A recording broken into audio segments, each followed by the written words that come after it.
Saya bahkan mendapatkan ada ayat, saya lupa, mungkin di kitab Wahyu, orang kikir tidak masuk surga. Iya ya?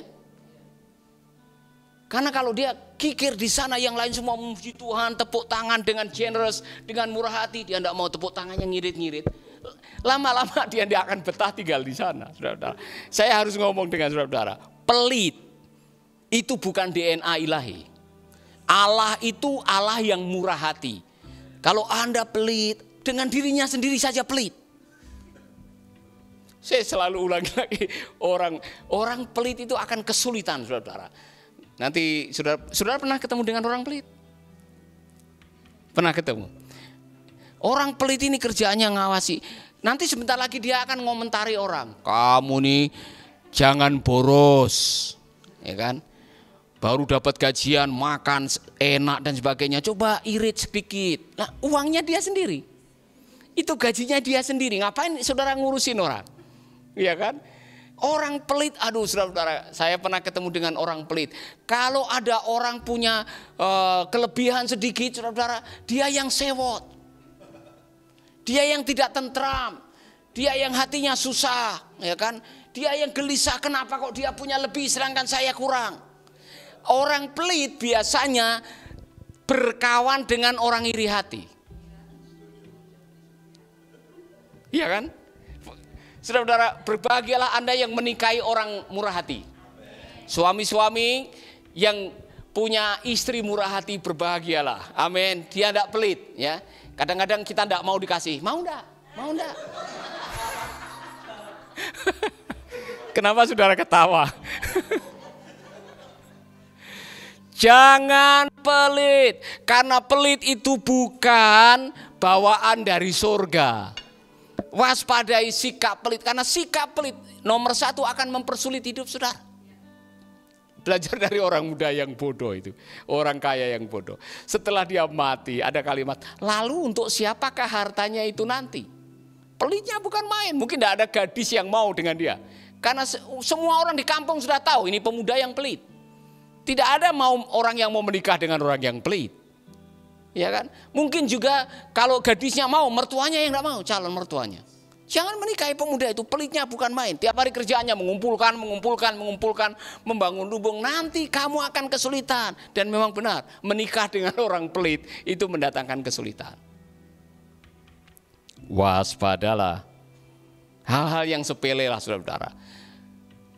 Orang yang murah hati itu bisa kelihatan bukan hanya dari bagaimana dia memperlakukan dompetnya, tapi bagaimana dia memperlakukan senyumnya.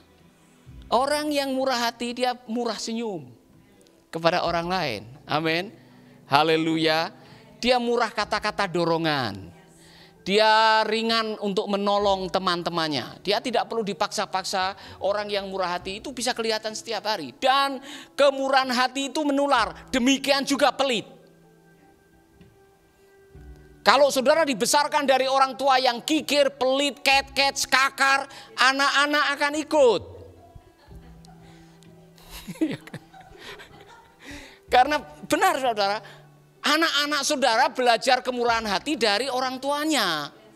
Jadi kalau orang tua ngajari, ayo anak belajar memberi, ayo belajar berbagi, anak-anak akan belajar berbagi. Itulah sebabnya jadilah orang tua yang murah hati. Supaya anak-anak saudara belajar murah hati. Amin. Ini kelompok ketiga. Ini orang Lewi. Milikmu adalah milikmu dan aku akan mengabaikannya. I don't care. Nah memang orang Lewi sudah dapat perpuluhan pada zaman itu.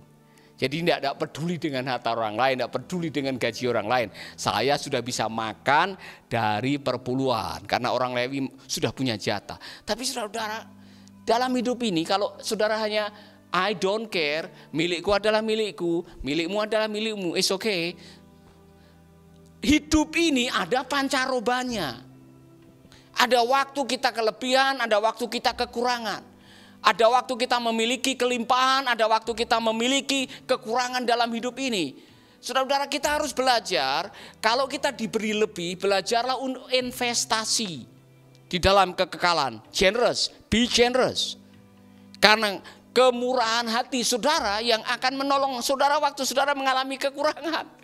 Saya belajar banyak dari Mazmur pasal 41. Kebaikan kamu akan menolong kamu pada waktu kamu mengalami saat tidak baik. Maka jangan jemu-jemu berbuat baik. Kalau Anda mampu melakukannya, jangan pernah menahan kebaikan untuk orang yang berhak menerima. Saudara-saudara, saya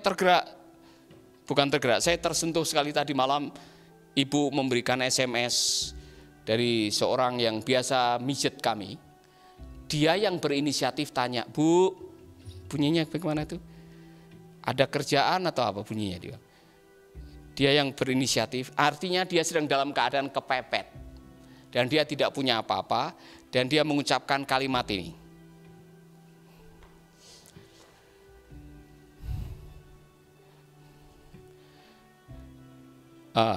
Di tempatnya ibu ada lowongan apa tidak, Bu?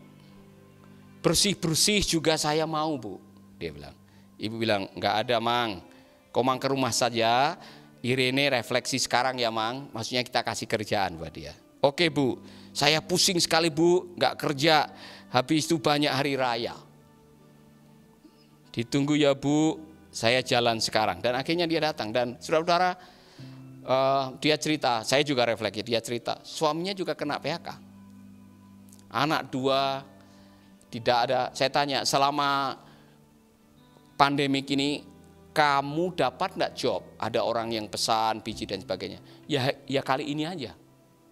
Saudara-saudara, saya bisa membayangkan betapa sulitnya. Maka waktu dia pulang, kami masih ada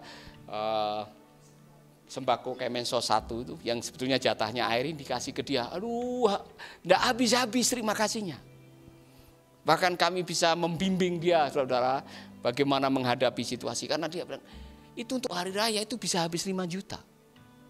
Untuk upacara-upacara. Itu besar buat mereka. Dalam keadaan seperti ini, saudara-saudara. Belum lagi keponakannya dan sebagainya, dia cerita. Saudara-saudara, waktu kami bisa berbagi, bagi kami mungkin apa yang kami berikan tidak sebesar apresiasi yang dia berikan. Kadang-kadang nilai pemberian Anda itu ada di tangan si penerima. Apa yang kita anggap sepele, tidak ada harganya, bagi orang yang sedang membutuhkannya itu mujizat dan mengatakan, oh terima kasih. Dia berkali-kali, Bapak ini terlalu banyak, Ibu ini terlalu banyak, terima kasih, terima kasih, terima kasih. Dia pulang dengan sukacita, saya tidur dengan nyenyak karena ada sukacita. Saudara-saudara, jangan seperti inilah, milikmu, milikmu, aku akan mengabaikannya. Milikku, milikku, jangan diganggu. Jangan begitulah dalam hidup ini. Kalau Anda berhak dan bisa melakukannya, jangan pernah menahan kebaikan untuk orang yang berhak menerima kalau Anda mampu melakukannya. Amin. Saudara lagi masak enak, kemudian ada kelimpahan selesai masak ini, ada kelebihan, tetanggamu sudah 3 hari tidak makan, kemudian saudara lewat di depan rumah, selamat makan saudaraku. Dan saudara tidak ngasih apa-apa, kurang ajar. Ada itu di dalam Alkitab, itu tidak bagus, itu tidak sopan, tuh melawan DNA ilahi. Kalau engkau sanggup melakukannya, jangan pernah menahan kebaikan. Amin. Yang paling saya suka adalah perspektifnya orang Samaria yang baik hati. Milikku bisa menjadi milikmu. Untuk itu aku akan membagikannya. Yang repotnya ini, yang namanya orang Samaria ini bukan orang yang agamawi menurut orang Yahudi. Jadi ternyata kemurahan hati itu bisa ada di siapa saja. Tidak mesti orang Kristen. Bahkan orang yang tidak kenal Tuhan kadang-kadang bisa bermurah hati melebihi orang Kristen.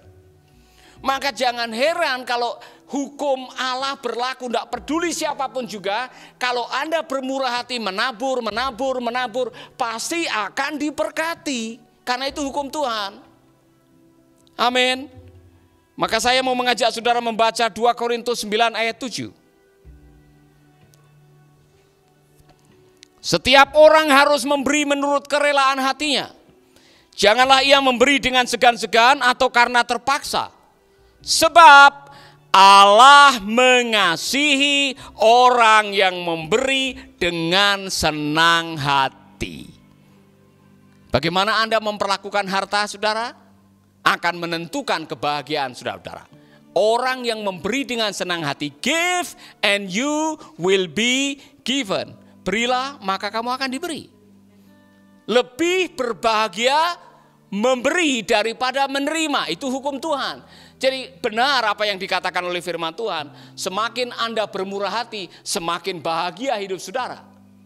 Amin. Haleluya. Itu sebabnya saya mau mengajak saudara, mari kita belajar berbagi. Tidak mesti dalam bentuk uang. Berbagi tenaga, berbagi kata-kata dorongan, berbagi senyuman, berbagi kebahagiaan dengan mereka-mereka yang ada di dalam kehidupan saudara-saudara. Pengalaman berbagi ini sangat menyenangkan dalam hidup kita, saudara-saudara. Ada sukacita yang luar biasa. Saya pernah dikejutkan dengan satu peristiwa yang ini kebetulan atau ini mujizat. Saya tahu ini mujizat dari Tuhan. Saya dengan Pak Michael Murphy, dengan Pak Rohan, keluar dari hotel di Melbourne mau menuju ke pertemuan. Jadi pada waktu kami keluar dari hotel, keluar dari lift, langsung jalan menuju ke tempat pertemuan, ada wanita yang mengatakan, please give me $10. I need gasoline. Ada seorang wanita yang bilang kehabisan bensin. Dan dia perlu $10. Dan dia jujur, saya benar-benar ini bukan menipu, saya perlu $10. Ya, Pastor Michael dengan Pastor Rohan mungkin sudah tahu, dia jalan, saya keluarkan $20. Saya kasih $20, saudara. Dan saya tidak memperhitungkan macam-macam. Saya hanya mau bermurah hati. Akhirnya pertemuan selesai jam 8:30, kami kembali ke hotel. Saya yang pertama kali masuk lift. Dan pada waktu saya masuk lift, saya lihat ada $20 di lantai lift itu. Apakah wanita itu mengembalikan, saya tidak tahu. Tidak tahu juga ini milik siapa, saya ambil, saya masukkan di kantong saya, saudara-saudara.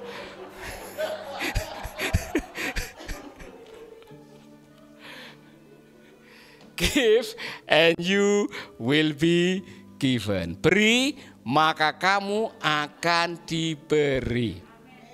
Oh, ada banyak keajaiban di mana kemurahan hati itu mendatangkan kemurahan hati. Saya pulang dari sebuah pelayanan di satu pulau di Indonesia dan saya tergerak untuk memberikan uang. Dan tidak banyak, saudara, tapi pulang dompet kosong. Hari berikutnya saya terbang ke New Zealand. Khotbah di gereja sidang jemaat Allah namanya di Timaru, jauh sekali. Selesai kami pelayanan, saya berkhotbah, sementara saya mendoakan orang-orang maju ke depan, ada satu orang yang selesai saya doakan langsung lari keluar. Nah, saya tidak tahu. Tetapi sementara saya sedang berdoa dan kami mau mengakhiri pertemuan, orang ini datang kembali. Dan orang ini mendatangi saya dan mengatakan, Pak Paulus, tadi sementara Bapak, when you pray for me, Holy Spirit spoke to me.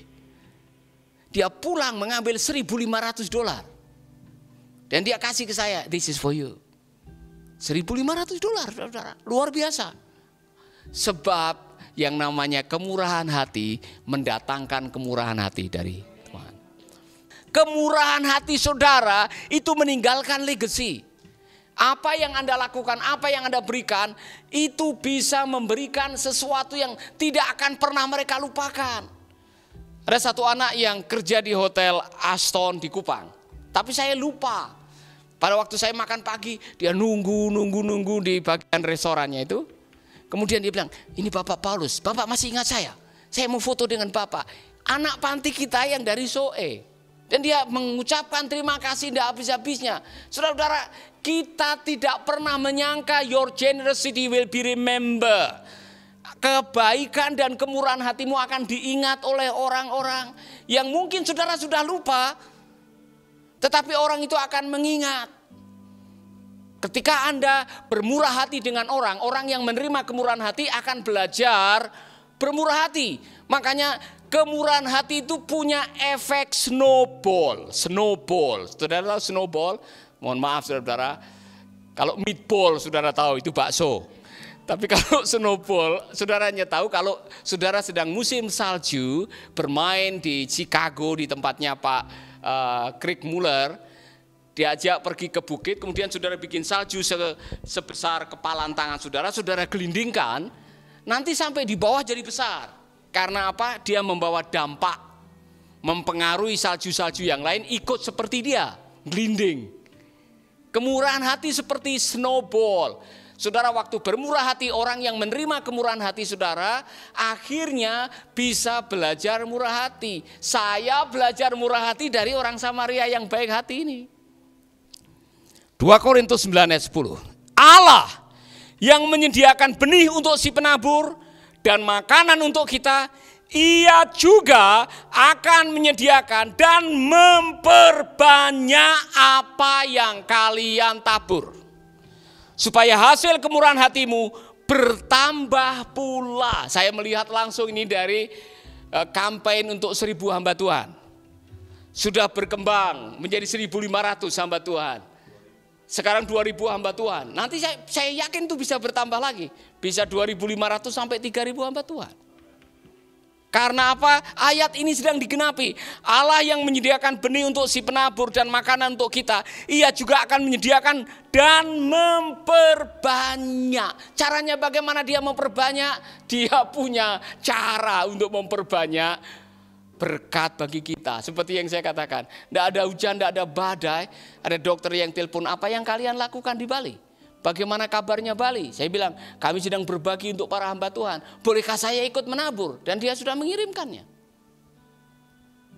Ada komentator di CNN dan Fox TV yang saudara-saudara, dia bisa berbagi. Dan bisa mengirimkan itu untuk apa? Memperbanyak taburan kita kepada mereka yang perlu mendapatkan itu. Dan saya mau mengatakan ini kepada Anda, banyak-banyak menabur. Karena waktu Anda menabur, Anda sedang menggunakan berkat Tuhan untuk memuliakan Tuhan, bukan sebaliknya. Cara terbaik Anda memuliakan Tuhan dan melayani Tuhan adalah menggunakan harta kekayaan Anda untuk kekekalan, yaitu dengan apa? Berbuat baik.